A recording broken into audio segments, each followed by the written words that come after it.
Darkness at the break of noon, shadows even the silver spoon, a handmade blade, the child's balloon, eclipses both the sun and moon. Do you understand? You know too soon, there is no sense in trying.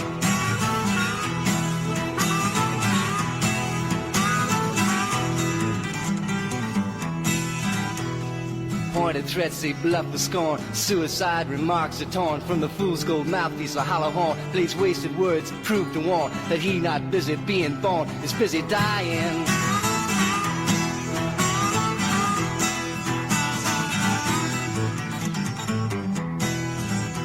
Temptation page flies out the door. You follow, find yourself at war. Watch waterfalls of pity roar. You feel to moan, but unlike before, you discover that you just be one more person crying.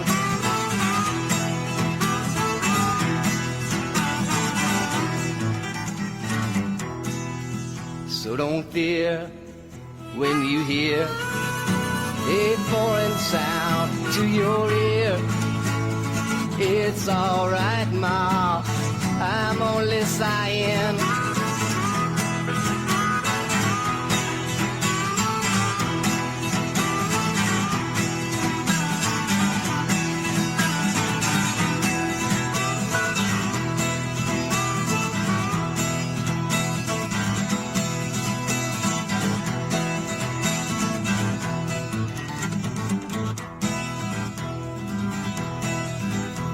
A question in your nerves is lit, yet you know there is no answer fit to satisfy, ensure you not to quit, to keep it in your mind and not forget that it is not he or she or them or it that you belong to.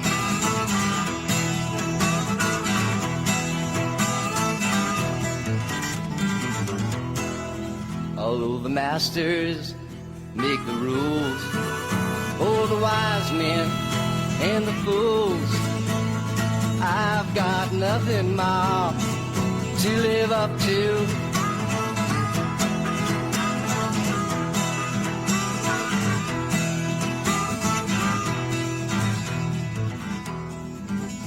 For them that must obey authority that they do not respect in any degree, who despise their jobs, their destiny, speak jealously of them that are free, do what they do just to be nothing more than something they invest in.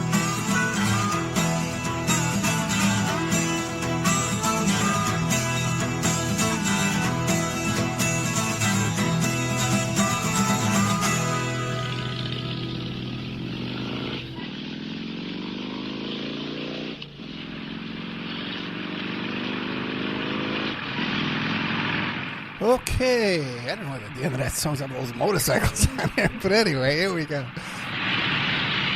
Welcome to the Opperman Report. I am your host, Private Investigator Ed Opperman. I was trying to make a decision on what song to play for the intro and the outro. At the last second, I switched them around.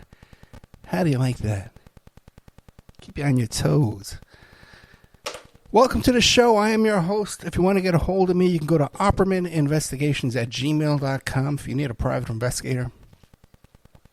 And otherwise, if you like our show, check us out at Patreon, the Opperman Report Patreon. You get everything you hear Monday to Friday on AM FM radio. You find over at the Patreon with the ads and the commercials cut out. For people who love to complain about the ads and the commercials, there's your solution. Right there in front of you. All this time. 10 cents a freaking day. Okay? Otherwise, you check me out every Friday night, 8 p.m. Eastern Time. Spreaker.com, Spotify, Apple Plays, all of your podcast locations. 1 hour solo, then 2 hours of brand new podcast content, quality content, exclusive content. As a matter of fact, tonight I'm playing a third hour with Michael DiSabato, the whistleblower, the original whistleblower in the Ohio State University Jim Jordan, Les Wexner scandal. This is the guy that got the whole ball rolling. I did the first exclusive interview with him about 3 weeks ago when he was just like shot out of a cannon. Okay, let's just call it what it is, man. I got a little too much of that high octane caffeine. I remember I had a Jeffrey Giuliano. I had him on the show. He was a John Lennon collector and had these rare tapes of John Lennon and Yoko Ono, and he's a collector of all kind of stuff. I had him on the show, and this guy was just shot out of a cannon. He says, Mr. Giuliani, on all your travels and all your adventures, Have you ever heard of Sanka decaf coffee? This guy is just raring to go, and it's Michael DiSpato. But this guy's been through some trauma, and and it's an uphill battle. It's been for him too. He got this whole thing started with OSU. He was a friend of Jim Jordan. They grew up together. They were buddies. Jim Jordan was a hero to him, Olympic star. And then he suffered all this stuff with Dr. Strauss and people lying about it. And we really get into the more specifics with the audio tape. We have a 51-minute. I have exclusive 51 minutes of videotape of this the head coach. Forget his name off the top of my head. Russ something, who was Jim Jordan's boss, who describes in graphic detail confronting people in the men's room that were looking over there. And we get into more about the Jim Jordan and the tongue depressor, Mr. Jordan, scraping the sweat off his body and having the young students scrape the sweat off his body, and this, putting on a show, performing for Dr. Strauss. No, but forget about that. Did he know he was there? Everyone knew he was there, but he's actually performing for him, doing a little striptease, you might call it. So anyway, we got that there, and then we get into the business about how Epstein was paying $75,000 a year to a gynecologist, and then of course Les Wexner, who installed a surveillance video camera at his daughter's middle school and high school, the all girls school. So a lot of exclusive stuff there. You're not going to hear anywhere else. The guy's the first interview he's done anywhere. I've picked up many new listeners that never heard of me before that, and now they're kind of like, well, who is this guy? What's this guy going on? Some incredible stuff with this on the show here. So that's been nice. So we're playing him, and then I'm playing Gary Lockman from Blondie, who's into the occult and stuff like that. We grew up, we hung out together, not together, we hung out at the same area, CBGB's in the Lower East Side, Studio 10, 9 Bleecker Street, that whole area down there. Gary Lockman, touched by the presence from Blondie's Bowery and rock and roll to magic and the occult. He became a follower of Crowley. And I interviewed him way back in October 25, but guess what? I never played it. I put it up on Patreon, but I never played it for the audience. It got lost, just one of those lost episodes. So I was looking for it, and I found it. It's up here, so I'm playing that for you tonight. And then we're going to play DiSabato again. And I got some other content, too. Some new Zodiac Killer stuff, So, anyway, a lot of good content for you as usual. I'm taping this weekend. And half asleep as I do this show now. I just woke up. It's in the afternoon. And I had a good night's sleep last night, too. But my body is just recovering so much from all the exercise and the workouts I'm doing. I'm just, I've never felt like my stomach muscles and my core, all that is just, hasn't been this tight. I don't know if ever in my life. I got some of that old man skin and flab on me. But as far as my stomach muscles, I don't think it's ever been this tight. I'm doing floor work and sit-ups and scissors and leg lifts and all that kind of stuff, just like I don't think I've ever done before. But I'm worn down. I'm working out too. I'm doing these hiking on these preserves here in Florida, and then they have these observation towers, and I'm running up and down the stairs. And I got some stairs over here I run up and down too, because my daughter's moving. My daughter Victoria's moving from one apartment to another. And I'm going to go help her move. And so I want to be trained for that so I can go up and down the stairs carrying her, stuff, couches and things, And I got to tell you something. I have not been this fit for a move in years and years and years, since way before I left Vegas to come down here to Florida. So I am training for this move, and I'm ready for it. Okay. So let's get right into tonight's stuff. Hit the news this week. Oops. Tiger Woods. Good old Tiger Woods. Man, that's what got it all started. I was a nice, quiet PI, doing my stuff in the background, not bothering anybody, no attention. Nobody knew who I was. Nobody knew what I was doing. I was well known in PI circles, that's for sure, because I had written the book that everybody knows about, How to Become a Successful Private Investigator. A lot of that is taken from an e-book that I first wrote years ago when ebooks were first on the internet. And it was this whole convoluted system where you couldn't purchase them on Amazon. You couldn't publish stuff on Amazon back in those days. So you would go to these ebook servers and you'd put your book up there, you'd upload it. And then when people wanted to buy it, it only had to be through PayPal. You'd get a PayPal notification, hey, I just bought your book. And then they had 36 hours, 72 hours, something like that, in order to download the book. So I had to run home and send them the link for the book immediately. Otherwise, it wasn't automatic. You had to do all this by hand. But, and that was the original How to Become a Successful Private Investigator. That was legendary. Okay, all PIs had that little ebook. And they used to talk about it and stuff like that. And, I'm proud of it. And then I expanded on it and put a little bio in there and stuff like that, and some more current type of investigations, and put it up on Amazon just recently. I put it up as a what do they call that? A Kindle now, and it sells quite a few books still, and great reviews. It's 4.9% reviews. The two people who complain about it never bought the book. They're not verified buyers. One is a fan of the West Memphis 3. And one is this other character who I know exactly who he is. He's just a jerk. You're like, what are these nuts that wants to hire a PI?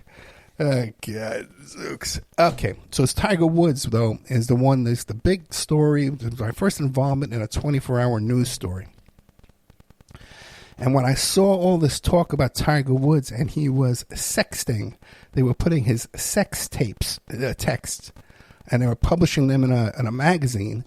And I saw this. I contacted the woman who was the manager for all these Tiger Woods mistresses, and I says, hey, when you do your appearances and your stuff, if you mention the link to my website, I'll get you commission on any cell phone forensics jobs I did. Because back then, I had taken cell phone forensics practically exclusively and tailored it toward infidelity investigations to catch people cheating by recovering their deleted text messages on their phone.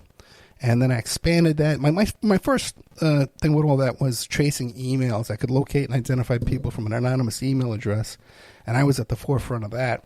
And then I figured out a way to trace emails back to online dating website. Whatever email you use to sign up to an online dating site, I could trace you back to that website and find you on that website. So that's why, I was involved in all this email tracing and stuff like that back in those days. And the cell phone forensics, recovering the text messages and creating exhibits for court. So that's how I got involved in a Tiger Woods case. I was brought in that way, just trying to sell the as a commission affiliate for my cell phone forensics. And I wound up getting hired to vet out all the women who were claiming to be Tiger Woods mistresses. Because believe it or not, it was for young ladies at that time who were models or perhaps escorts or things like that. They found out that they could, get some money from Tiger Woods and also get appearances at strip clubs and things like that, and being one of the Tiger Woods mistresses. Unfortunately, you go back and look, they didn't fare too well, these ladies. Even the ones who got some really big settlements, didn't spend their money wisely, and some got involved. One of them wound up on Dog the Bounty Hunter. She had a warrant, and that jerk went after her and made a big spectacle out of the whole thing. She was a poor young lady, was addicted to, had all kind of problems, issues in her life. And so that was my first exposure to 24-hour news story. I had been involved in the background on some other things like Howard Stern and Art Bell and things like that, but never really thrown into the world of tabloid news, 24-hour news story. Then later on, George Zimmerman and Wienergate and Charlie Sheen was a big one. I got involved in many, many 24-hour news stories. But the first one, Tiger Woods, it was very interesting to me that I would get a call in the morning and say, hey, Ed, there's going to be a big story all over the news tonight about Tiger Woods and his You got to do this. We need this information. We need that. I get to work on it. And then by the end of the night, it would all have gone away. Just mysteriously, like it never happened. Okay? And that's how I started to find out how the news media is controlled by these PR agents and these publicists and advertisers, like big, powerful advertising companies and stuff like that, can control what you see on the news, what you see reported in the papers and the tabloids. And it was just a remarkable experience to me. And the woman who hired me and all this, who was the agent for the mistresses, went on later on. She was the agent for Stormy Daniels. She was the agent for Octomom. We got involved in a lot of things with her. She was involved with the Charlie Sheen stuff. So, it's all the same people, pretty much. You'd be shocked. It's a small world. I know people say that, but you'd be shocked what a small world it is and how just a few powerful people control what you see in the news and what you see in the media. Now, one of the things, I got to remember, this Tiger Woods thing, at the time, I was very excited by this, because, and by the way, I think we stopped at 13, 14 hole women or something like that, and we called it the 14th hole, they called it. And that was me. I said, look, I'm not doing any more of these. I can't keep doing this. these crazy women, So that's how, we stopped trying to vet these women out. But the big thing about Tiger Woods' story that people need to understand and is the reason why his wife left him is because she discovered that one of his dates, one of his women he was cheating with, that weren't these mistresses, was their former babysitter that he had met when she was underage. And you won't find that anywhere. That's been totally covered up, okay? There were a couple articles out about it at the time, and then it was just totally scrubbed from the internet. And people will try and tell me, oh, Ed, you got that all confused. It was his wife who was the babysitter for his friend. And so if you Google your little fingers to the bone and you put in Tiger Woods babysitter underage, you'll only come up with that he married his friend's babysitter. You won't come up with the whole story about the reason for his divorce was his relationship with his babysitter. I don't think he actually had contact with her until after she was 18, but he met her when she was under 18. That's a fact. So that's my take on Tiger Woods. Okay, and take it or leave it. But it's what showed me how the media works and 24-hour news stories works. And since then, I've just learned more and more. It's just the average person, we just have no idea. I couldn't imagine how things are controlled and manipulated in the press. There's a true story, then there's what you see in the press, And there's a lot of deals that go on in the background to control how these stories come out. So, next is this whole thing about Sascha Barros Riley, or William. It's out now. His first name is Bill Sascha Barros Riley. Okay, early on, if you're not familiar with this story, and I know a lot of the the normal listeners aren't, but got a lot of new listeners that came up because when this story came out, this fellow William Sascha Barros Riley came up with this. What happened was I saw him on Instagram say, as a little boy, I was in the Epstein flight logs. So I said, oh, this is an interesting story. Let's do an interview with this guy and see what he has to say. If it turns out he's full of it, maybe I won't play it. Sometimes even if somebody is full of it, the story's thin or whatever, I'll still play it. But it's clear that the story fell apart, because a lot of people, I guess they think that you check out you research every story before every interview, then I'm endorsing these people. That's not how it is at all, man. I'll listen to their story, what they have to say. If they fall apart, they fall apart. I have no control over that. Just ask them the standard questions. So I had an interview scheduled with this guy. He gave me his phone number. He gave me his email address because we're going to do a Zoom interview. And then right before the interview, he cancels. And he tells me, well, Ed, I got this. I did an interview, and it's going to lead to a big investigation and a big case. And all that. I said, oh, boy, great, man. Listen, if you need a lawyer, okay, this is what we do. We did the Charlie Sheen case. I sued Epstein and Trump. I was a Katie Johnson investigator. We sued Disney. If you need a lawyer, I can help you out with that. Okay, when I'm working on this, okay, good. By the way, I don't want to bug you about this, but it's no expense to you. There's no money to you. The money would come out of and my fee, my money. I get paid by the lawyers. Now, and then off to the races. Okay, then the next thing I hear about this around January, he had done an interview with this woman from Canada named Lisa Noel Volding, with this bizarre website. Okay. And people contact me saying, hey, Ed, you hear these people are trashing you on their interview? And I said, what are you talking about? So I only listened, and I played a part of it on the air. But I only listened to the first part where she says I'm corrupt and all that stuff. And I didn't listen to the second part where she goes back and says I'm an ambulance chaser and all these kind of things. But out of the blue, for no reason, this woman just attacks me. And he just sat right there and listened to it. He didn't object to this and say, oh, no, Ed was a nice guy to me. He offered to work for me for free and help me out. Now, a lot of people will try and say, well, Ed, you're just disgruntled because you didn't do the interview with him and someone else got the big... I don't care. I got 5 hours a week of content. I don't care. I look up 7,000 hours of radio. Okay, plus the people I produce. And the other thing, too, is everyone's talking about how, well, he should hire an investigator, he should have a lawyer, whatever. In a situation like this, when a client comes to me, and I do their case summary. Okay, I interview them privately, or usually how we do it is we'll interview them like for a radio show, and I'll hold it back, and then I'll write up a report in further detail. We'll have some conversations off the air too, and then I'll shop that around to a bunch of different lawyers to see if they want the case. It's called a case summary. Some of the main focuses of the case summary is like the jurisdiction, subject matter jurisdiction. remember that guy, Darrell Brooks? Okay. No, we have to establish subject matter jurisdiction, Your Honor. Subject matter jurisdiction. But that jurisdiction is an issue. That's one of the things you have to cover right away when you're filing your complaint, your motion. One of the first things you have to establish is, Your Honor, the reason why we're in your court here in New York City or California is because the offense took place here, and one of the people who lives here took place here.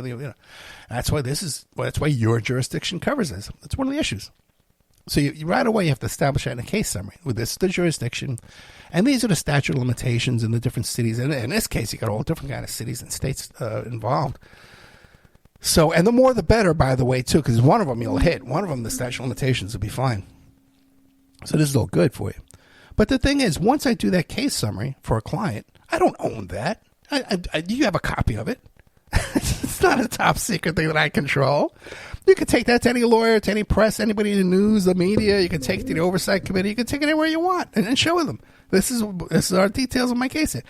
You'll have exhibits of the different evidence you come up with. We find out now that there's all kind of stuff in the VA hospital. That's so easy to get. Okay, so it's very simple. I could have done this case summary for him, just like I do all day long, every day of the week. I do this all the time. It's not something new or exciting for me. And then if he doesn't like me or doesn't like the lawyer, that happens. Okay, you got the case summary, just go somewhere else. Or you want to go to the press with it and show it to the press. You want to use it for the oversight committee and the congressional hearing. I've been involved in several congressional investigations, several hearings. Okay, by the way, too, the same thing, too. I met that whole case, the Sarah Palin investigation that wound up in a congressional investigation of the Secret Service misbehavior. That originated from the Tiger Woods mistress case. So it's all, it's all connected. Right? So this is not a big deal. Okay? So he could have a report right now. He could have a case summary. Now, they did put together a case summary. Ms. Lisa Volding did, and I got a chance to take a little peek at this thing. On this bizarre letterhead, on this bizarre stationery with Latin phrases in there and weird punctuation, things on no capitalization, just weird, bizarre stuff. And the N-word. But they use the N-word in this report.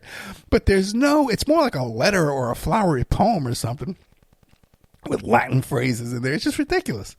No jurisdiction, no statute of limitations, no exhibits attached, nothing. It's just nonsense.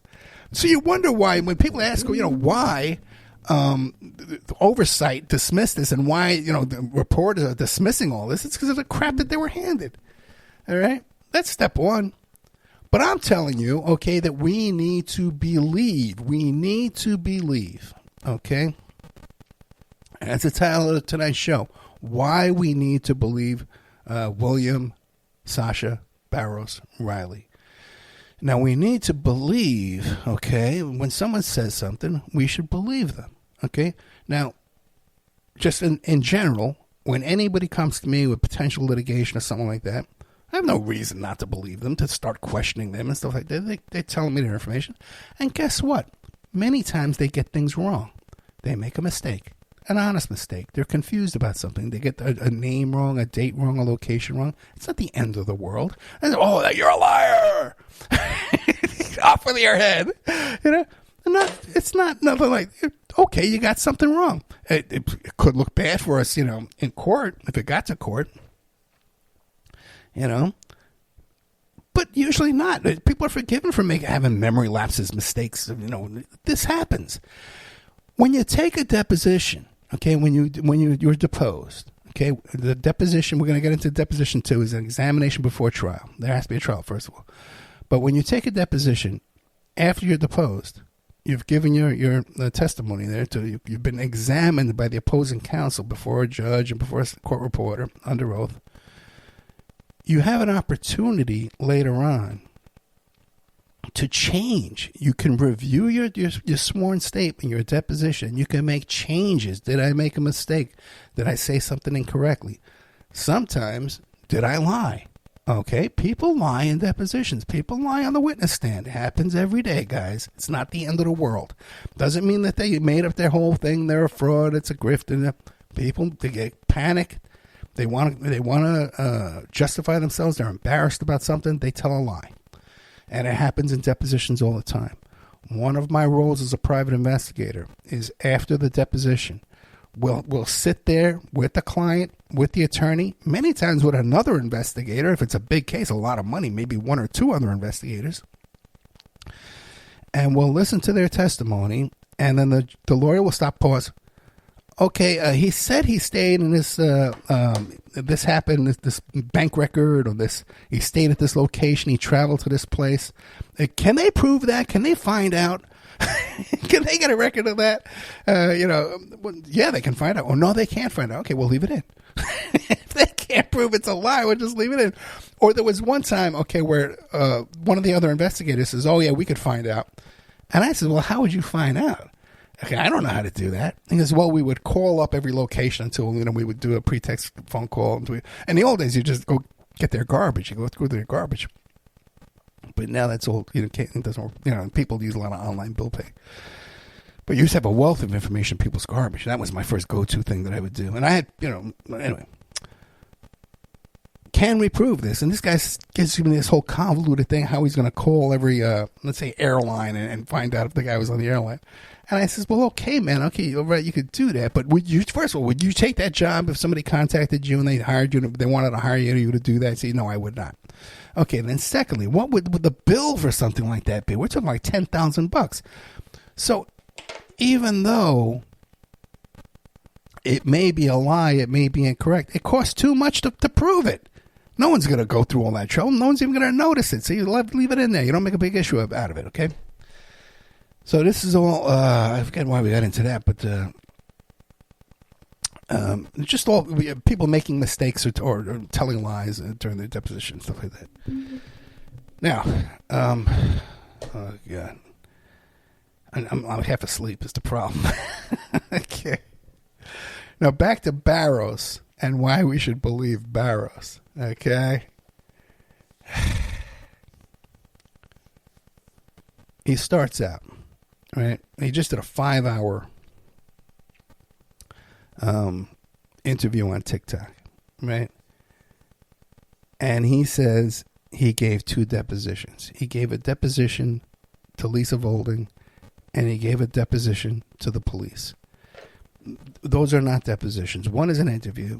It's not even a sworn statement. It's not an affidavit. It's nothing. It's not a deposition. And even a police report, when you report something to the police, that is not a deposition. It might be sworn. It might be a sworn statement. In this instance, I don't think it is. But it's definitely not a deposition. A deposition is an examination before trial. You need to have a trial first. Then you need to have a court date. There has to be a judge. There has to be a court reporter. And there has to be a counsel, an attorney who is examining you, cross-examining you, okay, is questioning you under oath. And then it's all transcribed as a transcript. That's a deposition. A statement to a police officer is not a deposition. Now, if in certain rare cases, okay, of a criminal case where there's an indictment, okay, maybe an arrest pending or an arrest, and the victim is dying, you can have a deposition in a criminal case, or the witness is dying because they're not going to make it to trial. So you want to get their testimony down on the record before they die.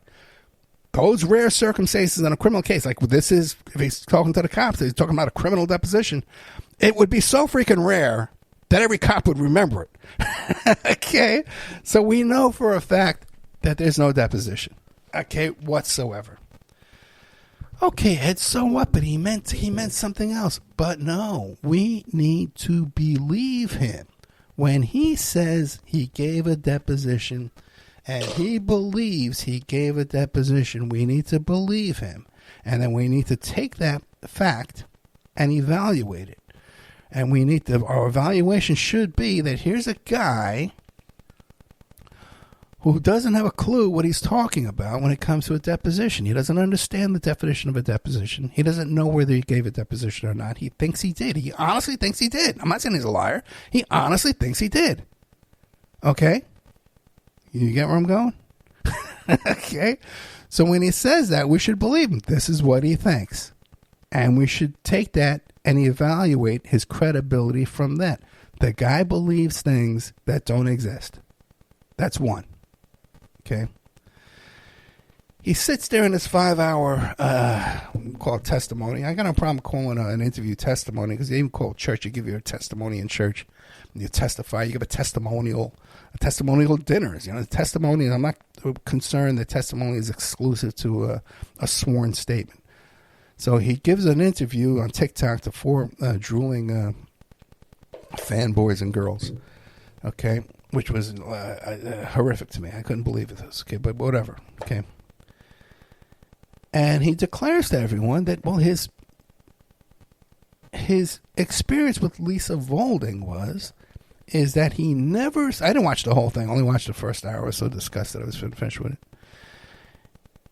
He taped with Lisa Volding. He dealt with Lisa Volding, and he never saw, and she claimed that there were 20 other cases she was working on, and he never saw these 20 other cases. He knows no information about them. As far as he knows, they don't exist. Lisa Volding claimed that she made a complaint to the UN Human Rights Council.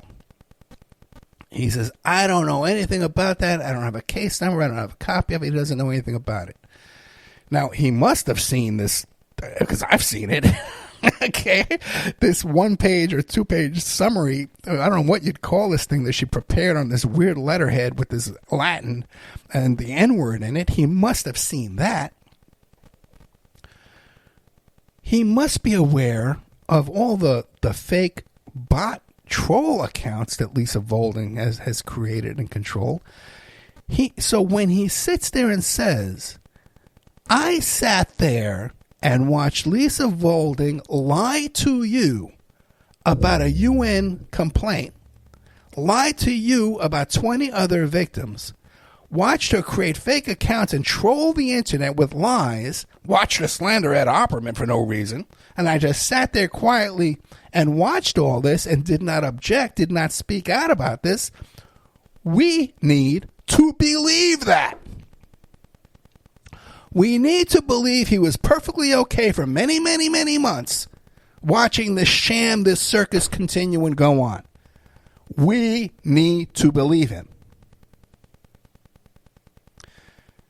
And we need to believe this and make our estimations from there. Now, no, we shouldn't believe him? I think the rule is we need to believe. Isn't that the rule? That we need to believe? We need to believe all victims and believe, except his ex-wife, okay, who just came out of the woodwork this week. Now, people have known about her, for a while now, okay? I've been hearing stories about this ex-wife, but she's kind of gone on Threads, which is the hot spot for all this craziness. And she comes on and she starts talking about, well, he faked his injury. He was in a wheelchair for 2 years, and he faked it for the VA. They did all kind of surgeries. So now, as far as I understand, Barros is saying that his injuries to his legs and the surgeries came from his childhood traumas. And now the wife is saying, no, this was some kind of scam to scam the VA. And there are pictures out there of him in a wheelchair. Okay, we need to believe him, right? She's a victim too. There's a what do you call order protection, child support claims, all kind of stuff. Misappropriated college funds, all kind of stuff like that. So we need to believe, right? So this can easily be proven. I'd like to help out. Okay, there's something called an authorization for release of documents. Okay, it's a HIPAA release. Okay, and you can get it, and you can, I'll write one up for you. Okay, I have them over here. Okay, but you can get one on Rocket Lawyer and what's that other one? Zoom, Legal Zoom, all that kind of stuff, right? Very easy. This is something that's so routine. Okay, every divorce does these. Every kind of child sexual battery case comes up because most of the clients have some kind of PTSD, and they've reported that to a doctor or a therapist at one point, right? It should have happened in this case too, right? And he should have mentioned this. So you fill out this form, you get it notarized, you shoot it over there to the VA, and they'll come back in 2 weeks, man. 30 days tops. Okay, 30 days tops, they'll come back with all the records of this guy, and we'll find out who's telling us the truth. We want to believe they're both victims. We got to believe both of them, but one of them is mistaken. One of them has made an error, and we can easily prove this. But there's only one person who can sign that authorization for release of documents, and that's the patient, William Sascha Barros Riley. He holds the key. Mr. Barros, the reason why I interviewed him, I offered him the interview to begin with, is because he said he was on the flight logs. He is not on the flight logs. That's just a fact. His name is not on the flight logs. He says, my name is on the flight logs. He is not on the flight logs. We should believe him, okay, when he says he thinks he's on those flight logs. And we can look at the facts and see that he's not. Now, then he says, well, my father is in the Epstein files. And there is a Bill Riley in there, but it's been widely confirmed that it's a different Bill Riley. Okay. Is he willing to? Okay, but he believes that still now. At first he believed that was his father. Then when it was with a little investigation, it turns out it wasn't. And now he says, well, they could have had two Bill Rileys in order to confuse people. No, that's ridiculous, but okay. But now we know what he believes. Okay? He believed he was on the flight logs. He's not. He believed his father was in the files. He's not. But Sascha believed. Okay? So we have to follow what he believes, guys. Okay? So we got the whole sham that now he agrees that the whole Volding thing was a sham and a circus and she's just full of lies. Okay, but he went along with it all that time. Did not object once publicly. Okay, when I was calling him out privately on this thing, say, what's going on with this? No, blocks me.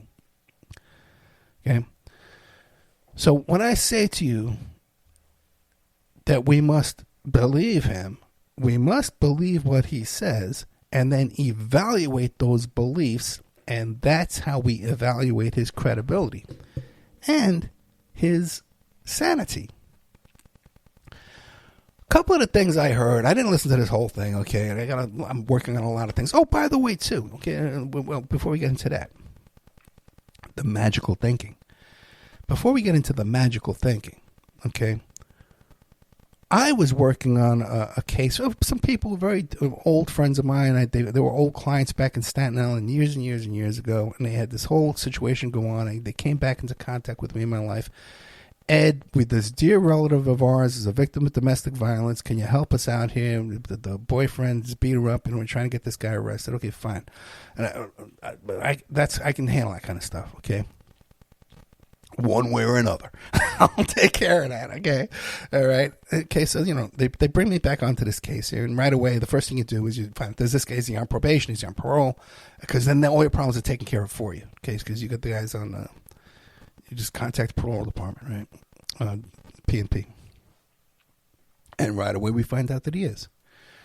But it's there was some delicate little maneuvers in this thing here. So we opened up a couple of cans of worms, and with a little friendly fire and stuff like that. We had to be careful.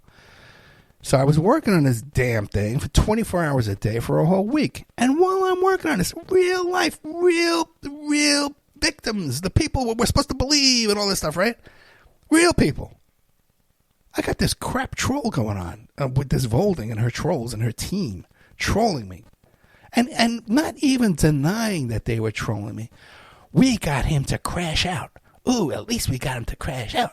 We trolled him until they're not denying it. This isn't a search for truth. This isn't a debate, advocacy for victims or survivors. This is just, let's harass that Opperman while he's working on something in real life for real. Now, plus, too, there were many people came out, discovered me through this circus. And, came to me, and then, said, well, Lisa Volding says I'm not going to hire you. Okay. So I've been damaged here. And also their cases have been damaged. I see nothing advancing with their cases too, as well. So there's a trail of victims behind all this. So we need to believe that too. Okay. That when we see clearly documented trolling going on to sabotage real advocacy for real victims, we need to believe that too.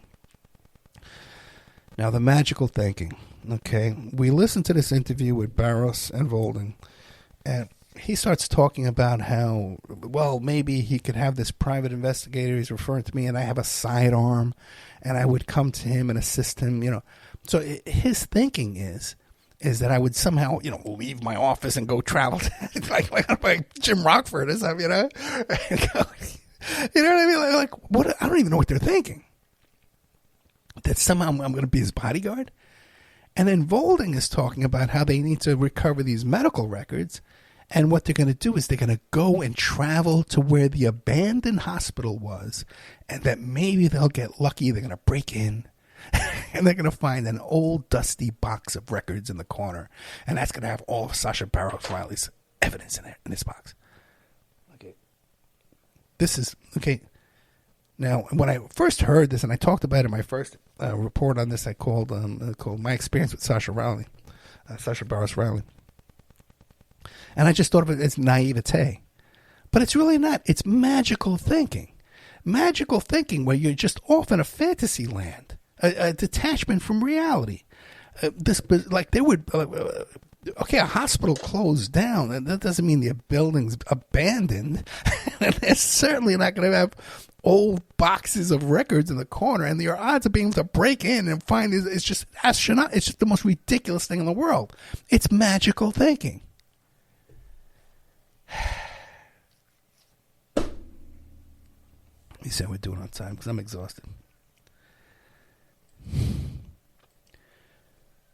To sum this up, okay, ladies and gentlemen, we do need to believe people. People shouldn't be afraid to come forward with allegations, okay, and we should believe them. There's no reason not to believe them. And then as we talk to them, we don't just believe, okay, we need to evaluate what they're saying and evaluate what they believe to be true. And when we see over and over and over that what they believe to be true is not accurate, it's not real in reality, the flight logs aren't there. Now, and one of the things I keep getting back from this is, well, Ed, we only have 2% of the records. We're not talking about future flight logs or time travel flight logs. We're talking about at the time when I agreed to interview this guy, he said he was in the flight logs. He is not. He has said over and over and over he's given a deposition. He has not. He says over and over and over there's medical records that can prove his case. I gave him the form. Anybody could fill it out. It's not rocket science. He said his father's in the files. He is not. What more? What more? Now, the ex-wife comes out. She has a lot of serious allegations that aren't in the public domain yet. It's not my place to share these things with you yet. But I think this whole long national nightmare is soon to be over. Okay? Now, there's certain allegations she's making about this medical records with the wheelchair and all that kind of stuff like that could easily be proven by recovering the records from the VA hospital. And we could determine. Because ex-wives have gripes. Ex-wives come out and sabotage people and lie about people. That happens all the time. Ex-husbands do it too about their ex-wives. Many, many divorces are battlefield. Okay? By the way, too, now that's another interesting thing too, because these two did have a contested divorce. All right? And most divorces, like 90% of divorces, are settled without, they're uncontested. They're settled without going to trial. But in that last 5% that are contested, a good 80% of them have depositions. So you would know what a deposition is. So it really shocks me that how we can have a TikTok here with 4 hosts, and Barros is saying that he sat down for a deposition with a police officer, and that his meeting with his conversation with Volding is a deposition, and they just sit there and giggle and smile and nod their heads like 4 idiots. Okay, look, I'm sorry, okay, but there's reality, and then there's unreality. We can't just pretend things to be nice. Okay, we can't pretend things are true. If we believe something after we know it's not true, that's not belief. That's pretend. Do you understand? And when I'm the bad guy for this, explain to me how I'm the bad guy. I'm just saying we need to believe him what he says. Okay. Says he took a deposition, says he's in the flight logs, he says his dad's in the files. Not true. Okay? Says Volding was a crook, Volding was a liar, Volding was a scam. True. But he sat there the whole time. He sat there the whole time. And by the way, too, this whole thing about safety issues. There's a lot of other issues. There's a sale of a home that took place around the same time. The subsidized housing thing. There's all kinds of issues with that too. The motivations for the breakup is not entirely as black and white as people may think. Okay, but while we're on that subject there too, man, $35 a month for a Substack. Whoever invented Substack, I'm going to track this guy down and break his neck. Everyone's Substack. And it turns out, too, this Substack, you could just make a fake name on Substack. And now you're an investigative reporter on Substack with a fake name. What are we doing? Can I ask everybody else what we're doing here? I got to tell you something. I wasn't meant to talk about this. A year ago today, I was dying, okay? I had an enlarged heart fluid around my heart, and I spent the past couple of years before that really suffering really bad, man. I couldn't breathe. I couldn't lie down at night. I was really, really sick. And I spent a lot of time contemplating my mortality, my legacy, the afterlife, and I was ready to go. I've done a lot with my life. I'm happy with my life. I have a lot of self-respect for myself. I'm not ashamed of myself. I use my real name everywhere I go. I use my real face everywhere I go. All right? I'm not using emojis, whatever that's called, avatars, this kind of stuff, fake names, or even nicknames, and none of that stuff, man. You get what you see. If you don't like me, you don't like me. Just don't make up stuff about me, okay? It's every single time somebody doesn't like me, and then they write something about me, it's always made up. It's a lie. Every freaking time. It's never, hey, we don't like him for this. It's we don't like him for this made up thing. All right. So like I said, I was ready to die. All right. I was ready to meet my maker. I still am today. Okay, there's things I want to get done. There's things I want to do, accomplish, of course. But I'm ready to go, man. By the way, too, I'm physically right now, I'm in great health, but don't worry about me. I'm really strong. Getting back, there's certain things I need to recover still, but I'm in great shape.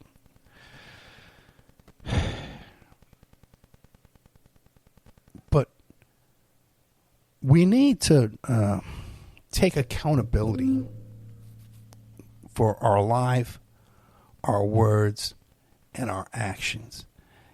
And we shouldn't find ourselves in a place. It would be the most heartbreaking thing for myself if at the end of my life I would, because like I said, man, I was really there. I said goodbye to my daughter, okay? You know? So on the 4th of July. And, if at the end of your life you've lived a life you're ashamed of, you've lived a life of dishonesty, you've lived a life of dishonor. And I got to tell you something, ladies and gentlemen, that you do not want to be in that place. As someone who is at death's door, you know, you don't want to be in that place. That would just be a horrible place to be. So I would just encourage everybody, man, to love thy neighbor as thyself, you know, and respect your neighbor as you respect yourself. Have some self-respect. Have some dignity, man, you know. And you can't blame some people. Okay, there's mental illness, there's magical thinking, there's fantasy, you know, there's schizophrenia. You know, we've seen a lot of that this year with one of my other guests, you know, clearly schizophrenic, you know. So, we're just about out of time. I'm happy with this. Check out, after this will be Gary Lockman, and then Michael DiSabato comes back again for a third time. We cover over the same. The thing is, we cover a lot of new stuff, but still, we cover the old stuff a lot better than we did in the past two interviews. So I'm happy with the interview. I don't feel like it's filler. You know, I put filler out there all the time. And I got a couple of filler interviews I can play tonight instead that are new, that would be filler. You know, this is not filler, and Gary Lockman's not filler either. Although Gary Lockman, I tell you, I would love to play our conversations off the air. They're better than the interviews we play on the air. But everybody loves the ones on the air. This is both have played in Patreon and are very, very well received. Taping this weekend with Ellie Leonard about her work that was covered in the Daily Beast about Jane Doe number 4. You know, who they seem to believe. I haven't read it yet. I'm going to read it tomorrow before we interview her. They seem to be convinced that she has credibility, and this has been confirmed, that Trump raped this 13-year-old girl, or orally raped her, and she bit his penis. And then I'm taping on a Sunday with a bank robber. I had some shows taped this schedule this week, and the guests kind of flaked on me. But I've been so tired anyway. I gotta get some rest up and get back in the groove here. Okay, so that's what we have there for that. Otherwise, I'm out of here. Good night. Here's the monkeys. I thought love was only true in fairy tales, and for someone else, but not for me. Our love was out to get me. That's the way it seemed. Disappointment haunted all my dreams. Then I saw her face. Now I'm a believer.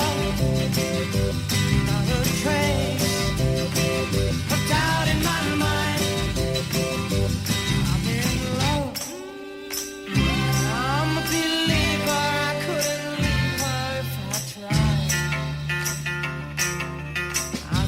Love was more or less a given thing. It seems the more I gave, the less I got. What's the use in trying? And all you get is pain. When I needed sunshine, I got rain. then I saw her face. Now I'm a believer, not a trace of doubt in my mind. I'm in love. I'm a believer. I couldn't leave her if I tried.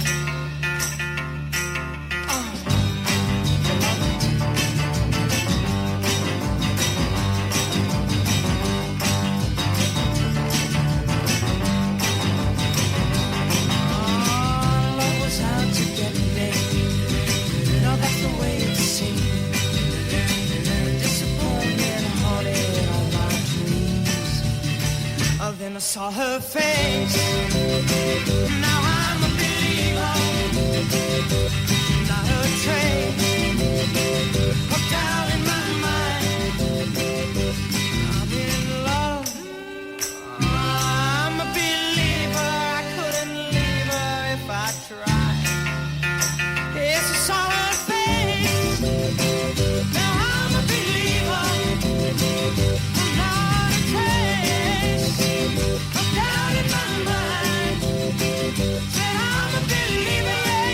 I'm a believer. We all need to believe. Believe. By the way, too, all those that's all bots, man. All those one line, I believe, and all the other ones too. Where's Sasha? Is Sasha okay? Oh, where's poor Sasha? Is he safe? Child, Sasha, I haven't heard from Sasha in 2 hours.